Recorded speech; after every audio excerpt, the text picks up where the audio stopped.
श्रद्धांजलि मनमोहन सिंह जी का क्या कहना चाहेंगे? देश ने आज एक महान शख्सियत को खो दिया है। जब देश आर्थिक मंदी के दौर में थी तो उस समय मनमोहन सिंह जी ने इस देश को निकालने का काम किया था। आज उनके निधन के उपरांत नगर कांग्रेस कमेटी, प्रखंड कांग्रेस कमेटी के द्वारा श्रद्धांजलि सभा का आयोजन किया गया, जिसमें हम लोग यहाँ एकत्रित होकर सरदार मनमोहन सिंह जी को हम लोग श्रद्धांजलि देने का काम कर रहे हैं। आप युवा हैं, उनके कौन से ऐसे एक्ट लॉ आपको पसंद आ रहे हैं जो भारत के इतिहास में स्वर्णिम काल तक रहेगा? देखिए, जब वो मनमोहन सिंह जी की सादगी और सरलता, ईमानदारी, ये हर एक युवा वर्ग को उनसे सीख लेने की ज़रूरत है। जिस प्रकार से सादगी और ईमानदारी से वो राजनीतिक जीवन उनका रहा, ये बहुत अकल्पनीय कह सकते हैं कि वो रहा। चलिए, क्या कहना चाहेंगे? मनमोहन सिंह राजनीति में आने से पहले सरकार के कई अहम प्रशासनिक पदों पर रहे, जिसमें मुख्य आर्थिक सलाहकार, रिजर्व बैंक के गवर्नर और योजना आयोग के उपाध्यक्ष के रूप में शामिल है। मनमोहन सिंह अपने पीछे ऐसी विरासत छोड़ गए हैं जो उन्हें देश की महान शख्सियतों में शुमार करती है। उनकी पहचान एक बुद्धिजीवी, आर्थिक सुधारों के प्रणेता और जन सेवा के प्रति उनके समर्पण के लिए भी जाना जाता है। वे मृदुभाषी थे। आज देश जो इतना विकास किया है उसकी नींव रखने वाले मनमोहन सिंह ही है, और किसी भी रूप में चाहे कितना ही समय बीत जाए, उनकी याद हमेशा आती रहेगी लोगों को।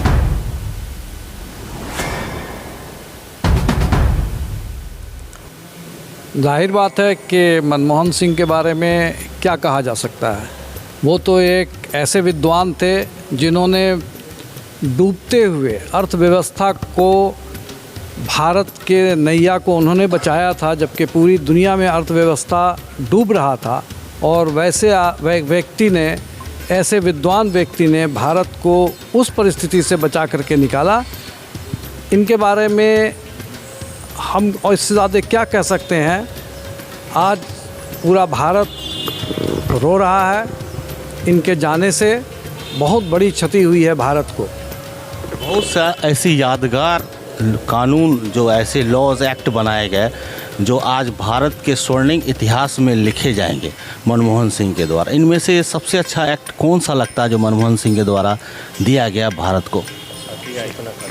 देखिए, मनमोहन सिंह ने जो भी काम किया वो शांति से अपना काम करते गए, बोले कम, और उन्होंने भारत के इतिहास में एक जो इतिहास रचा, इसको हमेशा भारत याद करता रहेगा।